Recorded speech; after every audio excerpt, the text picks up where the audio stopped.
Hello, everyone. My name is Nick Stevenson, and we will be discussing leadership theories. Leadership theory is important, as good leaders will fall under a theory of leadership regardless of their understanding of the theories. There are multiple theories out there to reference. I believe a good leader understands how to adapt their leadership style to match their audience, which could fall into multiple theories.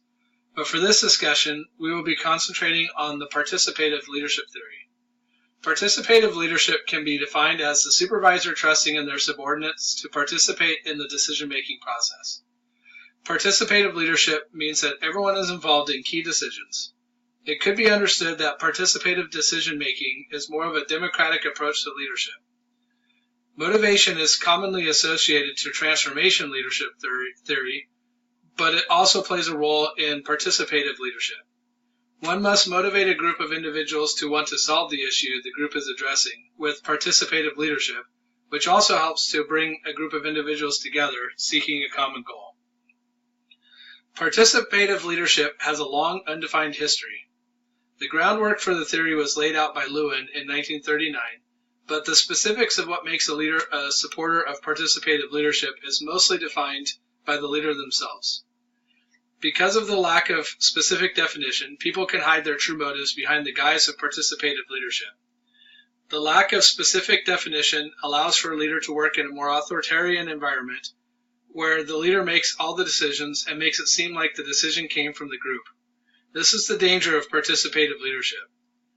But since true participative leadership is synonymous with democratic leadership, proponents would include truly democratic governments and people who are passionate about a problem and want to work together to solve the problem. Putting aside hierarchy and being able to work together to find a goal is key to participative leadership. Mary Parker Follett, famous for organizational leadership theories, was also a strong proponent to participative leadership. A successful leader who was known to get people in a group to participate in decisions, Follett believed in this leadership style before Lewin officially put guardrails around what participative leadership really means. Participative leadership is applicable to the 21st century for a multitude of reasons. As communication technology has advanced rapidly, it is becoming more important for leaders to have good communication with their employees. One way to ensure better communication is to include your employees in the decision-making process. More communication leads to more knowledge sharing, information synthesizing, assessing all possible outcomes, and then follow-up discussions about the decision made. Participative leadership allows people to come together when in a physical environment, which allows better collaboration. However, the 21st century has also expanded the possibility of working and studying virtually. Communication is important in a physical environment, but it is critical that a group has great communication in a rapidly expanding virtual world. In the real world, participative leadership is applicable to many roles, but specifically is also applicable to product marketing or product management. As a product manager, it is important to be creative and continue an iterative approach to develop your product. However, product management isn't coming up with the ideas on your own, but leading a group of people to help develop ideas and make decisions together.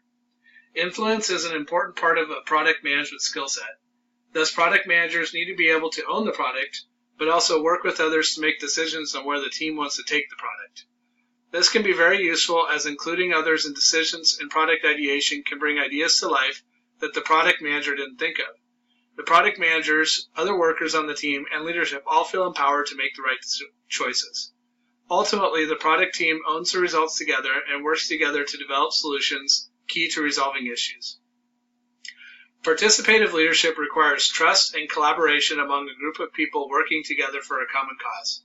For someone to impact change, the change must come within. A good participative leader is not only able to collaborate on making decisions, but also affects change from within.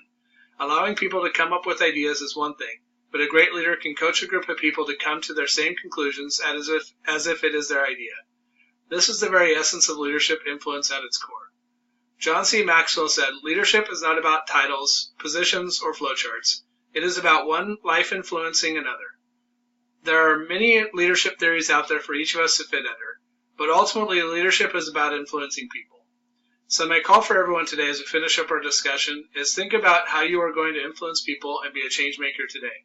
Do you want to be a directive leader or someone who encourages participation? There isn't a right or wrong answer to this question, but a good leader understands their own skill set, how they can use leadership theories to lead. Thank you.